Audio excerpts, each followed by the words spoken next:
ಅಲ್ಲ, ಇವತ್ತು ಧಾರವಾಡದ ಲೋಕಸಭಾ ಕ್ಷೇತ್ರದಲ್ಲಿ ಆತ್ಮೀಯ ನನ್ನ ಮಿತ್ರರಾದ ಪ್ರಹ್ಲಾದ್ ಜೋಶಿ ಅವರ ಪ್ರಚಾರಕ್ಕಾಗಿ ನಾವು ಬಂದಿದ್ದೀವಿ. ಬಹುತೇಕದ 3ನೇ ಎಲೆಕ್ಷನ್ ನಾನು ಬರೋದು ಅವ್ರದ್ದು ಎಲೆಕ್ಷನ್.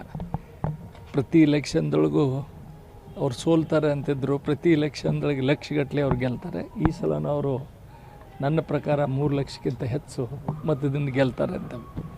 ವೈಯಕ್ತಿಕ ಅವ್ರಿಗೆ ಕೇಳೋದು ಚಲೋ ಕ್ವಶನ್. ಯಾವ್ದ್ರ ಸಲುವಾಗಿ ಏನು ಜೋಶಿ ಅವ್ರದ್ದು ವೈಯಕ್ತಿಕ ಇದ್ರೆ ಅವ್ರು ಅಲ್ಲೇ ಮುಗಿಸ್ಕೋಬೇಕು. ಜೋಶಿ ಅವ್ರು ಕೂಡ ಮಾತಾಡಿ ಅದನ್ನು ಸಮಾಜಕ್ಕೆ ಹಚ್ಚೋದು ಸರಿಯಲ್ಲ. ನಾವು ಕೊಂಡು ತೊಗೊಂಡಿಲ್ಲ, ಮಾರಾಟವೂ ಯಾರೂ ಮಾಡಿಲ್ಲ. ಇನ್ನಿನ ಗುರುಗಳು ನಮ್ಗೆ ದಾನ ರೂಪಾಂತರ ಕೊಟ್ಟಿದ್ದಾರೆ. ಅದಕ್ಕೆ ಅವ್ರ ಹೆಸರಿನಿಂದ ನಾವು ಕಾಲೇಜ್ ಮಾಡ್ತಾಯಿದ್ದೀವಿ. ಅಲ್ಲ, ದಿನಾಲೂ ಈ ಪ್ರಜಾಪ್ರಭುತ್ವದಲ್ಲಿ ಪ್ರತಿಯೊಬ್ಬರಿಗೆ ಹಕ್ಕದ. ಯಾರನ್ನ ಕ್ಯಾಂಡಿಡೇಟ್ ಮಾಡಬೇಕು ಹೇಳೋದು ಹಕ್ಕದ. ಹಂಗೆ ಅವರು ಒಬ್ರು ಹೇಳಿರಬೇಕು ಚೇಂಜ್ ಮಾಡಿರತ್ತ. ಇಲ್ಲ, ಅವ್ರಿಗೇನು ಮೋಸ ಆಗಿದೆ ಅವ್ರು ಬಂದು ಅವ್ರ ಜೊತೆಗೆ ಪರ್ಸ್ನಲಿ ಮಾತಾಡಬೇಕು. ಸಮಾಜ ತೊಗೊಂಡು ಮಾತಾಡೋದು ಸರಿಯಲ್ಲ. ವೈಯಕ್ತಿಕ ಏನ್ರ ಇದ್ರೆ ಜೋಶಿ ಅವ್ರ ಜೊತೆಗೆ ಬಂದು ಕೂತು ಮಾತಾಡಿದ್ರೆ ಸರಿ ಆಗ್ತದೆ. ಇಡೀ ಸಮಾಜನ ರೀಪಂಟಿ ಮಾಡೋದು ಸರಿಯಲ್ಲ. ಈಗೆಲ್ಲ ಅದು ಮರ್ತಾರೆ ಮತ್ತು ಜಗದೀಶ್ ಶೆಟ್ಟರ್ ಬಹುಮತದಿಂದ ಆರಿಸಿ ಬರ್ತಾರೆ. ಅಲ್ಲ, ಇವತ್ತು ಧಾರವಾಡದ ಲೋಕಸಭಾ ಕ್ಷೇತ್ರದಲ್ಲಿ ಆತ್ಮೀಯ ನನ್ನ ಮಿತ್ರರಾದ ಪ್ರಹ್ಲಾದ್ ಜೋಶಿ ಅವರ ಪ್ರಚಾರಕ್ಕಾಗಿ ನಾವು ಬಂದಿದ್ದೀವಿ. ಬಹುತೇಕದ 3ನೇ ಎಲೆಕ್ಷನ್ ನಾನು ಬರೋದು ಅವ್ರದ್ದು ಎಲೆಕ್ಷನ್. ಪ್ರತಿ ಎಲೆಕ್ಷನ್ದೊಳಗೂ ಅವ್ರು ಸೋಲ್ತಾರೆ ಅಂತಿದ್ರು. ಪ್ರತಿ ಎಲೆಕ್ಷನ್ದೊಳಗೆ ಲಕ್ಷಗಟ್ಟಲೆ ಅವ್ರು ಗೆಲ್ತಾರೆ. ಈ ಸಲನೂ ಅವರು ನನ್ನ ಪ್ರಕಾರ 3 ಲಕ್ಷಕ್ಕಿಂತ ಹೆಚ್ಚು ಮತದಿಂದ ಗೆಲ್ತಾರೆ ಅಂತ. ವೈಯಕ್ತಿಕ ಅವ್ರಿಗೆ ಕೇಳೋದು ಚಲೋ ಕ್ವಶನ್.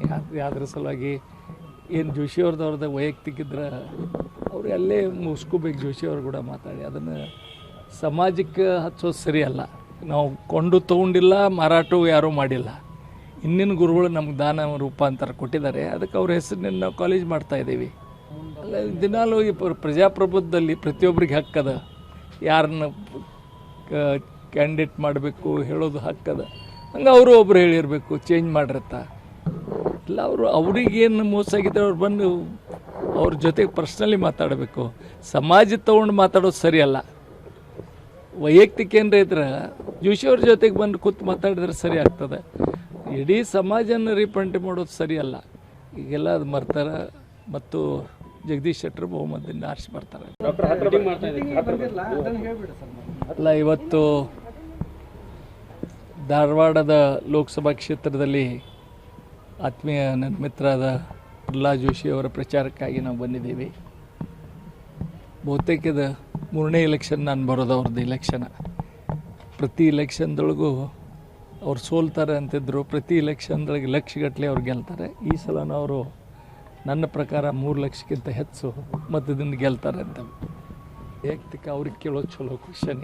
ಯಾವ್ದ್ರ ಸಲುವಾಗಿ ಏನು ಜೋಶಿ ಅವ್ರದ್ದು ವೈಯಕ್ತಿಕ ಇದ್ರೆ ಅವ್ರು ಅಲ್ಲೇ ಮುಗಿಸ್ಕೋಬೇಕು. ಜೋಶಿ ಅವ್ರು ಕೂಡ ಮಾತಾಡಿ ಅದನ್ನು ಸಮಾಜಕ್ಕೆ ಹಚ್ಚೋದು ಸರಿಯಲ್ಲ. ನಾವು ಕೊಂಡು ತೊಗೊಂಡಿಲ್ಲ, ಮಾರಾಟವೂ ಯಾರೂ ಮಾಡಿಲ್ಲ. ಇನ್ನಿನ ಗುರುಗಳು ನಮ್ಗೆ ದಾನ ರೂಪಾಂತರ ಕೊಟ್ಟಿದ್ದಾರೆ. ಅದಕ್ಕೆ ಅವ್ರ ಹೆಸರಿನಿಂದ ನಾವು ಕಾಲೇಜ್ ಮಾಡ್ತಾಯಿದ್ದೀವಿ. ಅಲ್ಲ, ದಿನಾಲೂ ಈ ಪ್ರಜಾಪ್ರಭುತ್ವದಲ್ಲಿ ಪ್ರತಿಯೊಬ್ಬರಿಗೆ ಹಕ್ಕದ. ಯಾರನ್ನ ಕ್ಯಾಂಡಿಡೇಟ್ ಮಾಡಬೇಕು ಹೇಳೋದು ಹಕ್ಕದ. ಹಂಗೆ ಅವರು ಒಬ್ರು ಹೇಳಿರಬೇಕು ಚೇಂಜ್ ಮಾಡಿರತ್ತ. ಇಲ್ಲ, ಅವ್ರಿಗೇನು ಮೋಸ ಆಗಿದೆ ಅವ್ರು ಬಂದು ಅವ್ರ ಜೊತೆಗೆ ಪರ್ಸ್ನಲಿ ಮಾತಾಡಬೇಕು. ಸಮಾಜ ತೊಗೊಂಡು ಮಾತಾಡೋದು ಸರಿಯಲ್ಲ. ವೈಯಕ್ತಿಕ ಏನ್ರ ಇದ್ರೆ ಜೋಶಿ ಅವ್ರ ಜೊತೆಗೆ ಬಂದು ಕೂತು ಮಾತಾಡಿದ್ರೆ ಸರಿ ಆಗ್ತದೆ. ಇಡೀ ಸಮಾಜನ ರೀಪಂಟಿ ಮಾಡೋದು ಸರಿಯಲ್ಲ. ಈಗೆಲ್ಲ ಅದು ಮರ್ತಾರೆ ಮತ್ತು ಜಗದೀಶ್ ಶೆಟ್ಟರ್